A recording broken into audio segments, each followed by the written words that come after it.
Good morning students. बच्चों, जैसा कि आपको पता है कि संस्कृत के अंतर्गत पिछली कक्षा में हमने डाकू अंगुलीमाल के विषय में आपको बताया था। उसके पश्चात हमने संस्कृत व्याकरण के विषय में आपसे परिचर्चा की थी इस कक्षा के माध्यम से। और आज की कक्षा में मैं आपको आप ही के पाठ्य पुस्तक के अंतर्गत ये श्लोक आपको मैं पढ़ाऊंगी। तो छात्रों देखिए, ये श्लोक क्या कहता है।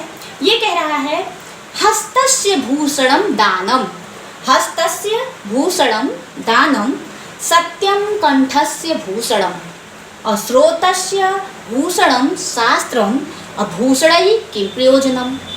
इसका अर्थ ये है, हस्तस्य, हस्तस्य का मतलब होता है हाथ का, भूषणम मीन्स होता है आभूषण, और दानम मीन्स होता है दान देना, और सत्यम, सत्यम मीन्स सत्य बोलना, कंठस्य मीन्स कंठ का यानी हमारे गले का, भूषणम मीन्स आभूषण, श्रोतस्य, श्रोत मीन्स होता है सुनना, श्रोत कहते हैं श्रुतस्य वाक्यम, किसी के वाक्य को सुन लिया हमने तो कहेंगे क्या, हम तस्य वाक्य श्रुतस्य, हमने उसके वाक्य को सुना। तो ये कह रहा है श्रोतस्य, और सुनने का आभूषण क्या है, शास्त्रम, शास्त्र, भूषणैः मतलब और सारे आभूषण, किम माने क्या, प्रयोजनम मीन्स प्रयोजन है। तो यहाँ कहा जा रहा है कि हस्तस्य भूषणम दानम, हाथ का आभूषण दान देना है। हाथ का आभूषण ये नहीं है कि स्वर्ण कंकड़ पहन लिए या घड़ी लगा लिए, ये हाथ का आभूषण नहीं है। हाथ का आभूषण है दान देना। अगर हम दान देते हैं तो हमारे हाथ की शोभा बढ़ती है। निष्ठ कह रहा है, सत्यम कंठस्य भूषणम, और सत्य क्या है, गले में अच्छे अच्छे प्रकार के परिधान, जैसे कि जो है हार धारण करना या कुछ भी धारण करना, ये गले का आभूषण नहीं है। तो सत्य इसका क्या है, गले के हमारे आभूषण सत्य है, हमें कंठ के द्वारा सत्य बोलना चाहिए।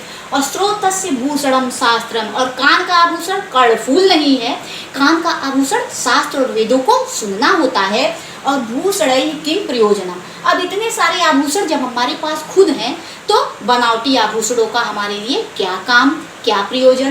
तो कह रहा है हाथ का आभूषण दान देना है। इसका अर्थ हुआ, इसका अर्थ हुआ हाथ का आभूषण दान देना है, हाथ का आभूषण दान देना है,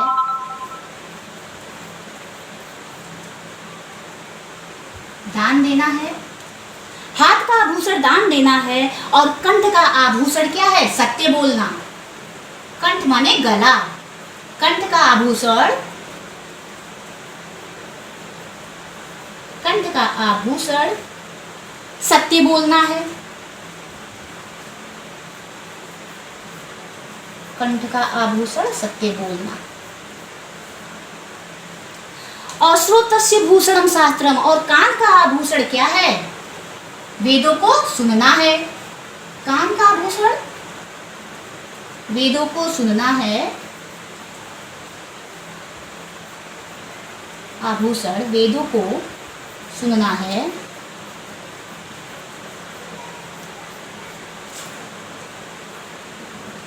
अब जब इतने सारे आभूषण हमारे पास हैं तो फिर और आभूषणों का क्या प्रयोजन। हाथ का आभूषण दान देना है, कंठ का आभूषण सत्य बोलना है, कान का आभूषण वेदों को सुनना है, तो और आभूषणों का क्या काम, और आभूषणों का क्या काम है। मतलब हमारे पास जब ये आभूषण खुद हैं तो हमें बनावटी आभूषणों को रखने की आवश्यकता ही नहीं है। का क्या प्रयोजन,